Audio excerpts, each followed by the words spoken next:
Hello, everybody. Welcome to the TRU Sports Show here on the Varsity Sports Network. Bobby Latmore, co-host, along with the coach, Balin Trujillo. Balin, good to see you again, buddy.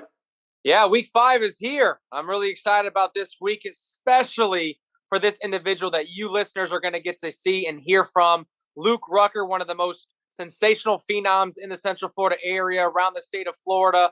Elite 11 selectee. I mean, you name it, this kid has it. Offers. This kid is a special young man. I've been training him for the last 3 years, and to see him develop into where he is now, going into his junior year at Seminole as a transfer. I mean, I'm really, really excited that you guys get to listen to Luke Rucker himself and hear some of his, story and his background on why he started playing quarterback and who really started that process for him, which would be a funny introduction to that. But yeah, Luke Rucker, I'm really excited about that, as well as talking about the word transfer, right? I was a transfer myself, going from Boone to Oak Ridge High School. Luke is now a transfer from Oviedo to Seminole. We see that all the time now in Central Florida and across the country. Kids are traveling because of COVID, transferring because some of their schools aren't playing in some of the states. So it's just an interesting word, and we're really going to dive into, how it was being a transfer as myself, or what my opinion is on it now, especially with it being kind of so wide open. Back when I was playing, it was kind of rare and it was kind of secretive. Now kids are just doing it. It seems like every single week or every single day of the week. So I'm really excited about that topic at the end. But yeah, Bobby, thank you for having me. Week 5 is here. Yep. No question about it, Balin. We're looking forward to it. We're going to take a quick break. When we come back, we'll talk to Mr. Luke Rucker here right after this. You're watching the TRU Sports Show here on the Varsity Sports Network. Good.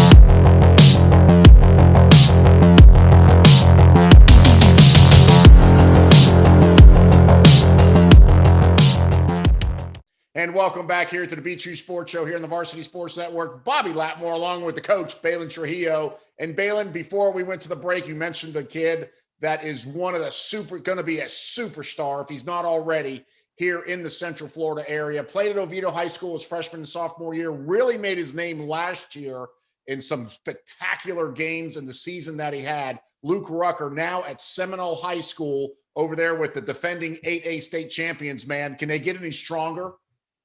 I mean, they literally went from one stellar quarterback to the next. They did not miss a beat. Obviously, Tim McClain at USF, go Bulls, by the way. But yes, they go from Tim McClain now to Luke Rucker, and they have 2 years with Luke Rucker. And I'm really excited to see how Seminole transitions from more of a dual threat quarterback to now a pocket passer. We're going to see how the offense kind of changes a little bit for Luke's strengths. But I think with the talent that they have there, I mean, I'm really excited about Seminole. And you're going to hear Luke's prediction later in the interview. And see what he thinks. But yeah, I'm really excited to see where he's headed. He's got offers already as a sophomore going into his junior year, which is pretty awesome as well. Luke Rucker, I mean, there's so much I could say about him. I'll never forget the first time I started training him. He was going into his 8th grade year. He's a 7th grader, and his mom reached out to me and was like, hey, I want you to check out my son.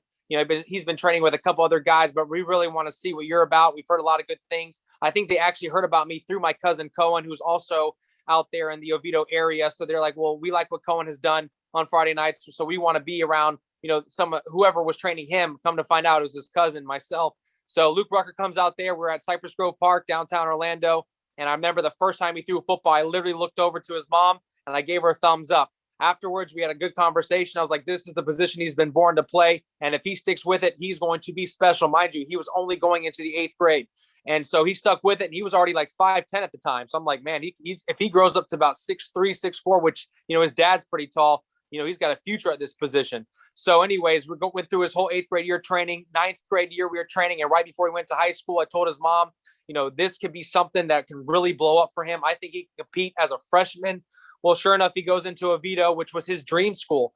Asked him when he was in 8th grade what school he wanted to go to, because I like to see where some of the quarterbacks that I train, where they're going to be headed so that I can follow their journey or help in that process.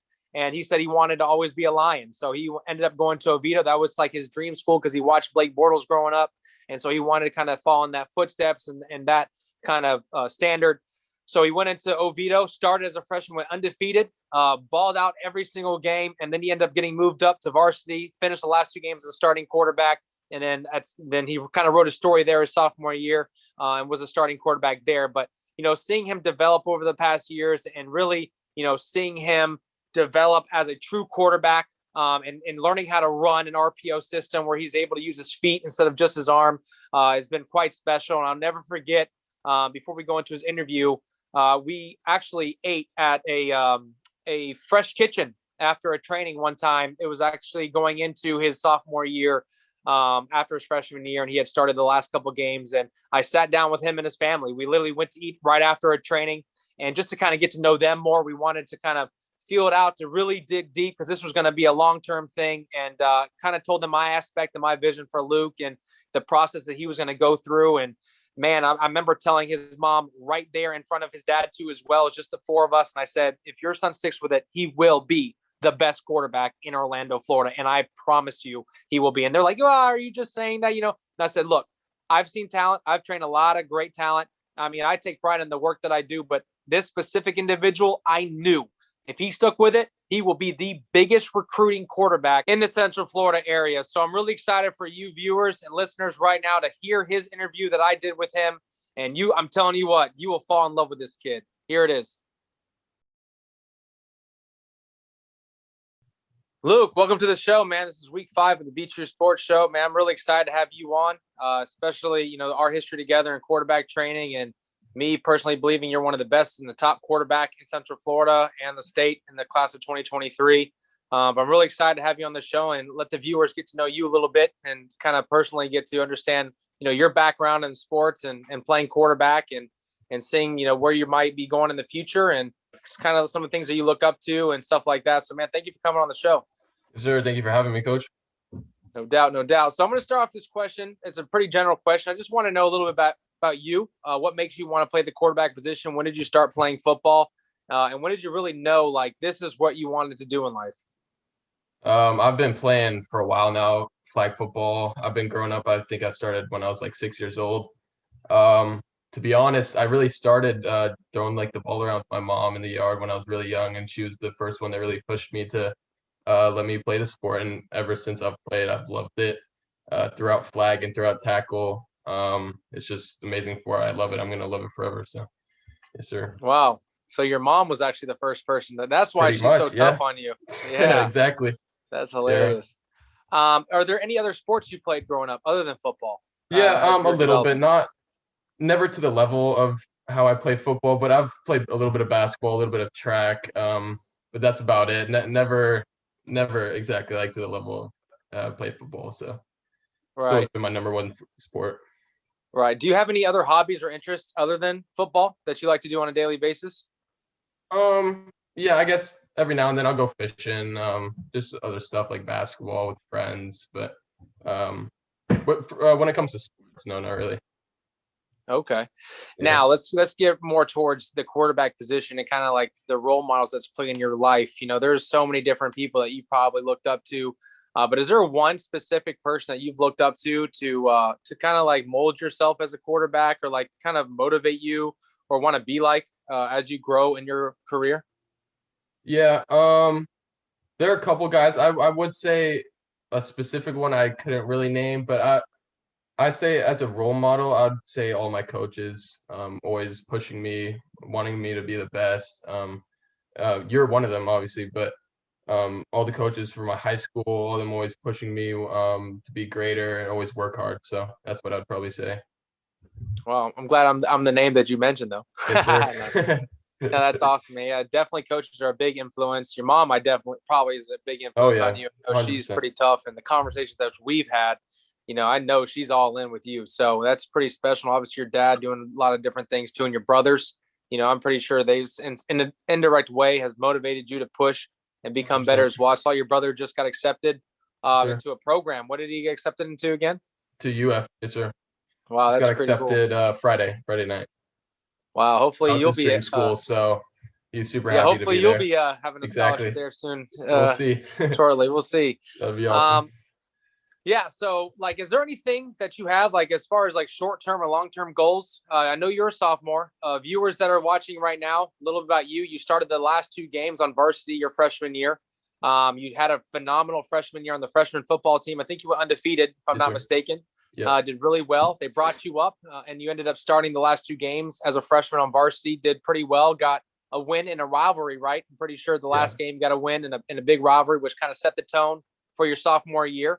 And I remember one day in summer, I was driving to a training, and I saw on Twitter that you had received a scholarship offer to Florida Atlantic University during your sophomore year campaign. We were able to go to a couple, unofficial visits together. I remember we went to FSU together. And that's where you originally met Coach Kelly, who's now at FAU, offered you. And that experience was pretty special to be a part of, and hearing him talk to you about it, and you receiving technically your first verbal offer, which, viewers don't even know, and you didn't even know until later, that you actually, your first official offer was Florida State. And then they carried that same offer to Florida Atlantic where they all moved. So that's pretty cool to say. I mean, granted, you didn't put it on social media and you didn't really understand it at the time, but you actually got a verbal offer from Florida State University on the unofficial visit, and then now an official offer to Florida Atlantic, where Coach Kelly is now. Talk about a little bit of the expectations and, again, the short-term and long-term goals going into your junior year and then senior year at a new school. And, viewers that don't know, you were at Oviedo High School. Now you're at Seminole. So talk about some of those goals. Yeah, so like you said, we went to FSU together on those unofficial visits, and that's where I got to meet Coach Kelly and really get a relationship with him. And now with him and Coach Taggart leaving and going to FAU, stayed in contact with them. And then he called me up one day, and I'm blessed enough to have an offer to him from FAU. But the goals really are to play college football, really, is for me. Any program that's any good program I'd love to play for and be blessed to play for them. FAU, one of them, I mean, I love that program. I'm hoping to visit soon with COVID when it gets all when the dead period stops. So I'd love to have that, but really the main goal is to play college football. So how is it transitioning to Seminole as a transfer? Is it easy? Has the team bought in? Like, what about Seminole really, interests you? And obviously the move and everything that plays a part of it. But being at Seminole, like, how is the morale, especially after them winning a state championship? That's pretty impressive. And, they got a lot of standards going into your junior year, especially with you being one of the top quarterbacks in this area. I know you're going to have a lot of eyes on you and a lot of expectations, but how is it that transition from Oviedo to Seminole have been for you so far? It's been awesome. Like the second I got there, it felt like family. It really did. They really brought me in. I got to meet all the guys. The coaches have been great. Players have been great. And the one thing, it's kind of crazy, like you said, they just got done winning states. And you'd think like a team who just got done winning states, they'd be happy, they'd be celebrating, they'd just slack off a little bit. No, like we've gone back Christmas break and it's been a grind like since the start. Like they want more. Like they're not settled for one state, and that's what we're gonna do this year. We're gonna go back to back. That's what I really want to do. So, I mean, the work ethic is insane at Seminole. It's really good. So I'm excited to be here. Wow, that's awesome, man. And part of your success, at Oviedo going into Seminole, I know, again, I just mentioned the expectations are pretty high, but viewers also know that you have been selected to participate in the Elite 11, which is coming up in 2 weeks from today, actually. And I'm really excited to be coaching in that and seeing you develop through that, competing against among the best quarterbacks across the state, if not the country, that are invited to this regional at Lake Hal on March 14th. But talk about that experience. We did the Elite 11 script together. Yeah. And, appreciate you trusting me. Obviously, been working with you since seventh grade, the end of your seventh grade, going to eighth grade year. And, seeing you develop, I was ready to see you, progress in that script. And I felt like you did phenomenal. We were able to knock that out pretty quick because of, your talent and your ability to throw the football. So talk about what you're looking forward to in the experience of being a part of the Elite 11 as a junior. You still get to do this again next year, Lord willing. But talk about, your experience and what you're looking forward to competing against some of the best across the country here in 2 weeks. Yeah, but that's a good way to put it. Like competing against the best kids in the area. I mean, that's awesome. It's always a good thing to do. I mean, not every day you get to do that. I mean, last year, like you said, we did the pro script together, and we weren't able to do the actual camp because of COVID. But I'm really excited. This will be my first time competing in the Elite 11 in the actual camp on the 14th. So I'm really excited. Seeing all the quarterbacks here at Lake Howell, and I'm really I'm excited. I'm ready to compete. Yeah, I'm excited. And it's right there in your backyard. You're in that Oviedo area, Seminole area. So I know it's not too far from your house. So it's almost like being at home. So I'm really excited to see how that transpires. Talk about, some of your success. What was some of your favorite moments as a sophomore, even as a freshman playing varsity specifically? I know, again, you had a lot of success as a freshman playing on freshman, then varsity, but your 2 games your freshman year or even all last year at Oviedo, what was some of the memories that you've made so far playing the quarterback position on varsity that's really that you'll like hold dear to your heart forever? As a freshman, yeah. Coming in, we went undefeated on freshman. They moved me up, not really knowing if I was going to play at all. Practicing every day, hoping I'd get some reps, and then they finally did let me, which was pretty nerve-wracking. It was our rivalry game against Haggerty at home. A lot of people there. I was blessed enough to play in that game. So the seniors really took me in, which that I feel like is the best part. They really took me in as the leader and let me do what I had to do. And then we got the dub. So that was a really fun game. That was probably one of the more memorable games that I've had so far, especially being my first start and on varsity and the rivalry game. Like it can't really get better than that. Yeah, man, that, like I said, I remember getting the news after the game and your mom calling me and telling me, we got the victory, ending the season like that, and then seeing your highlights the next day. I mean, that was pretty special. And you were just a freshman. So with what you just did at the end to kind of make a statement going to your sophomore year, that having a phenomenal sophomore year, now going into your junior year with a lot of accolades, man, I'm really excited to see how you progress at the quarterback position, but also see how you lead a team that just won state to potentially back-to-back like you're calling right now. And then hopefully, in my opinion, with what, the coaching stuff that they have there and with you at quarterback and the athletes, I believe they can do a three-peat. I mean, why not? Seminole is definitely historical of having great football teams, always getting to that, either the semifinals or the quarterfinals or even into the state championship game. They've won 2 state championships as a program. Why not the next 2 years? So, if you keep working hard like you've been doing, keep going to trainings, I'm telling you what, I mean, you yourself are going to blow up, but I think that Seminole has definitely got a special talent in you at the quarterback position. I know the coaches are very excited about Mr. Luke Rucker. Let's kind of switch gears a little bit. Let's talk a little bit about 7-on-7. Let's talk about the team that you're with and some of the success that you've had already playing with them. How has the 7-on-7 circuit been so far for you and playing for your team? It's been awesome. I'm playing Central Florida All-Stars with Coach Lowe. We've been moving around a lot. We've been to Dallas before, or we went to Dallas, Texas for the One Pylon tournament, which was an awesome experience. We got to go to the Dallas Stadium.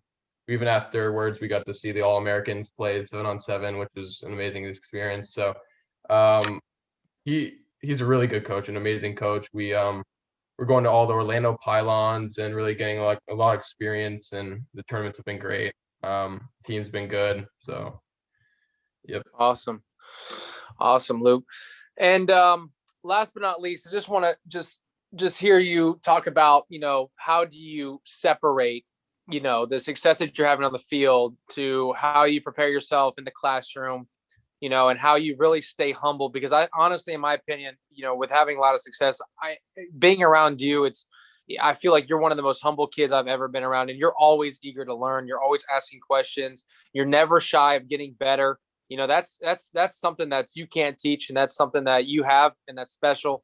And I believe that's going to help you really rise to the top. But just kind of, how do you separate everything? How do you separate football from 7-on-7 to training, to weight training, to, having family life, school time? Because from what I know, you have a pretty high GPA. What's your GPA right now?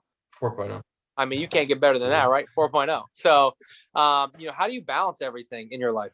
Yeah. Like you said, separating things, but also everything you do, you need to work hard and do it to the fullest potential. So, like you said, training every day, doing all that stuff. And like everyone says, school always comes first. So without school, you can't even play football. So you need to get that right first to even play football. But everything you do, you have to do it 100%. That's always been my kind of motto. Always got to push yourself to get better every day. So that's how you kind of separate yourself from other people, is you just got to work harder than them, because everyone will be working. You gotta push yourself to the next limit. So I love it. Yep. Well, Luke, man, I appreciate you coming on the show today. I'm so happy that the viewers get to know you and kind of your background and what really got you started, which is funny. That's the first I've heard about your mom and you throwing the football with her. So, I'm going to give her some advice about that.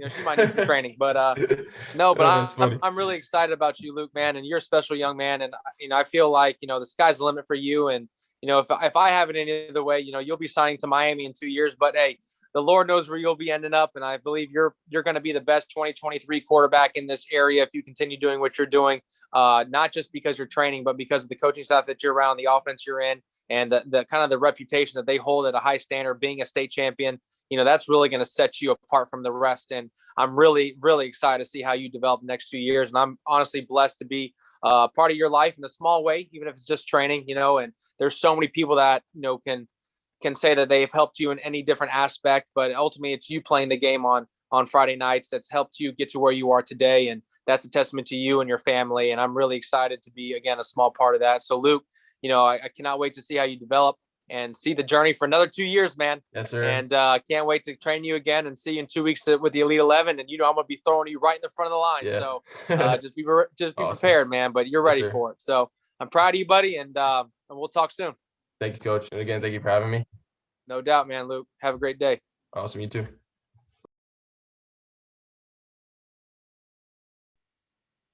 Balin, I tell you what, man, this kid's strong. I mean, very strong. He's going to be, no doubt, his sophomore year, as we talked about before, was ecstatic. Moving to Seminole this year, going to be a different kind of atmosphere for him, but I think maybe a better one since the Oviedo squad has had 3 coaches in the last 2 years. Inconsistency over there, but I think Coach Eric Lodge, number one, I know he's tickled pink about this, but also just having a quarterback step in, reload in his offense, because he's got a ton of talent coming back. Yeah. Running back position, several wide receivers still coming back. I mean, that's going to be a very strong team as well for Seminole again this year. So Luke, man, he's going to have this junior and senior year. It's going to be fun to watch. Yeah, I really hope he finally buckles down and commits to Miami once he gets that off, because I think it's coming soon. But I think he wants to be a Gator. But I know at the end of the day, he's going to go where what best suits him. But talking back to Seminole, yeah, I'm really excited to see Eric Lodge and how he uses, again, Luke's skill set at the quarterback position, because he is the same type of caliber as Tim McLean. But at the end of the day, they are 2 different style of quarterbacks. Tim McLean can do things to hurt you with his legs and his arm. Luke definitely has the arm talent to beat anybody. So it's going to be interesting to see what type of style of offense that's going to be geared towards Luke's skill set to help them become successful and ultimately win back-to-back state titles, if not a three-peat, which I believe they can do so. So again, I'm really excited about Luke's career, and I'm blessed to be a small part in his journey as his quarterback coach and trainer. And I know that they got a couple good ones now over at Seminole High School. I think they got PJ Jack, who just accepted the position there, and they got a couple other quarterback coaches there. I think they got like 3, if I'm not mistaken, that's going to help develop him, and a speed trainer as well. They do workouts every Sunday and stuff. So again, I'm really excited to see how Luke is going to take over the quarterback position and recruiting in this area at his position and his classification. So I'm really excited about that. So thank you, Bobby, for again having him and being able to give me the platform to use this to help other kids or other people understand and learn more about these quarterbacks around Central Florida. No question about it. We're going to take a quick break. When we come back, more here on the TRU Sports Show right after this on the Varsity Sports Network.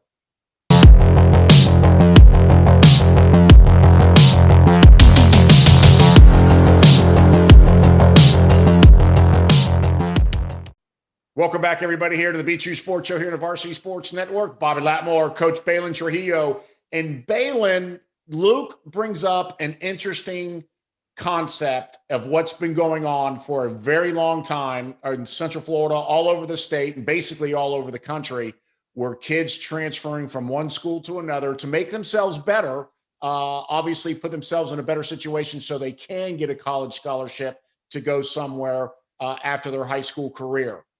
Talk to me a little bit about it. You were a transfer coming out of high school, which definitely benefited you in your career to play quarterback at the next level.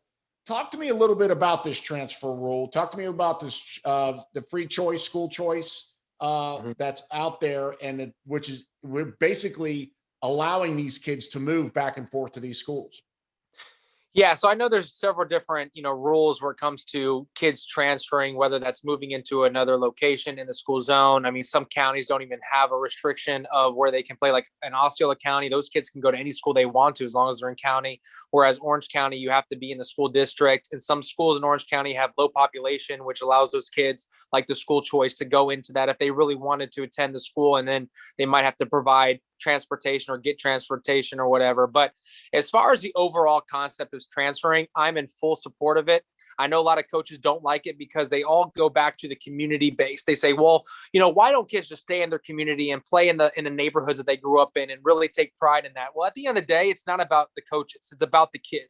And if we really, again, gear towards the kid and what sounds best and what is best for them and their future, that's what matters. And that's what I tell all the quarterbacks that I train. And again, that's just part of the reason why I got out of coaching high school sports, because, people were assuming that I was trying to get kids to transfer to Oak Ridge or stuff like that. When, at the end of the day, it's not about me.